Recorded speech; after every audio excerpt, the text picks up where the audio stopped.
The wind carried the scent of damp earth as Sergeant Will Dawson stood on his small porch, staring out at the quiet Montana landscape. It should have felt like home, but it didn't. Not anymore. The war had changed him, made the world feel too quiet, too empty. He sipped his black coffee, eyes scanning the tree line like he was back on patrol. It was a habit he couldn't shake. Will had been home for 6 months, but the memories of the desert still clung to him like dust he couldn't wash off. And in those memories, there was always Scout. Scout had been more than just a stray dog he found while on deployment. He was a companion, a protector, hell, even a lifeline. The scrappy mutt had shown up outside their camp one night, ribs visible through his dusty coat, and just stayed. He'd slept beside Will's bunk, patrolled with the unit, and somehow knew exactly when Will needed him most. Scout had a way of grounding him when the chaos of war threatened to consume everything. Then came the final mission, the ambush, the explosion, the medevac helicopter. Will barely remembered being dragged onto the chopper, but the last thing he saw before blacking out was Scout, standing in the smoke, ears perked, watching him leave. He had never forgiven himself for leaving Scout behind. It started a few days ago, the scratching at his back door. At first he thought it was just a raccoon, or maybe a stray looking for food. But when he opened the door, there was nothing there. No footprints, no sign of an animal, just an eerie silence that made the hair on the back of his neck stand up. Then came the barking. Late at night, just outside his window. A low, familiar bark that sent a jolt through his chest. He'd rushed outside with a flashlight, searching the darkness, but found nothing. Only the wind whispering through the trees. He told himself it was just in his head, just the ghosts he carried with him from the war. But the next morning, something shattered inside him when he found a small, tattered piece of fabric lying on his doorstep.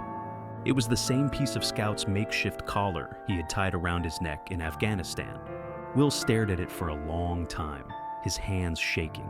He had left that collar on Scout before he was evacuated. There was no way it could be here, unless Scout was. Determined to get answers, Will drove into town to visit Lisa, his childhood friend who ran the local animal shelter. He didn't tell her everything, just that he thought he'd seen a stray dog hanging around his cabin and wanted to know if anyone else had reported one. Lisa gave him a sympathetic smile, handing him a cup of coffee as they sat in the small shelter office. "No reports lately," she said. "But, Will, are you okay?" He opened his mouth to lie, but sighed instead. "I keep hearing him, Lisa. Scout. I think I'm losing it." Lisa placed a hand on his arm. "You're not losing it, Will. Maybe your mind is trying to tell you something." He rubbed his eyes, exhaustion creeping in. "Yeah? Like what?" "Maybe you need closure," she said gently. "Have you ever thought about trying to bring him home?" The thought hit him like a punch to the gut. He had assumed Scout was lost forever, buried in the rubble of war. But what if he wasn't? What if Scout had survived? The following days, the sightings increased. A shadowy figure lurking near the edge of the woods, fresh paw prints in the dirt by his truck. And then, one night, Will stepped outside and saw him. Scout. The dog stood just beyond the porch light's reach, his golden brown coat dirty but unmistakable, his ears perked, tail low but wagging hesitantly. Will's breath caught in his throat. "Scout?" The dog took a tentative step forward, and for a moment, Will thought he might vanish like a ghost. But he didn't. He was real. Will knelt down, his voice trembling. "Buddy? Is it really you?" Scout whined softly, closing the distance between them until his wet nose pressed into Will's palm. The moment their eyes met, Will felt the dam inside him break. Tears slipped down his face as he buried his hands in Scout's fur, the familiar warmth grounding him in a way nothing else had. "I'm sorry," he whispered. "I never should have left you." Scout responded with a soft lick to his hand, as if to say, "It's okay. I found you." In the weeks that followed, Will learned how Scout had made his way back to him. Through old contacts, he discovered that after the evacuation, Scout had been taken in by locals and eventually found his way to a military base in Germany.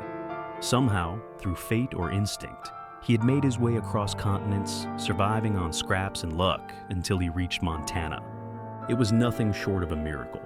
Lisa helped Will get Scout checked out. And despite being thin and scarred, he was healthy.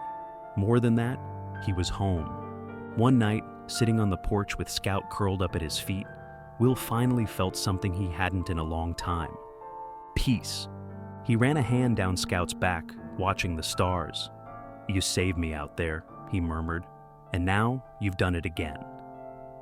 Scout wagged his tail, his presence a reminder that some bonds can never be broken, no matter the distance, no matter the time. Will still had his demons, and the road to healing was long.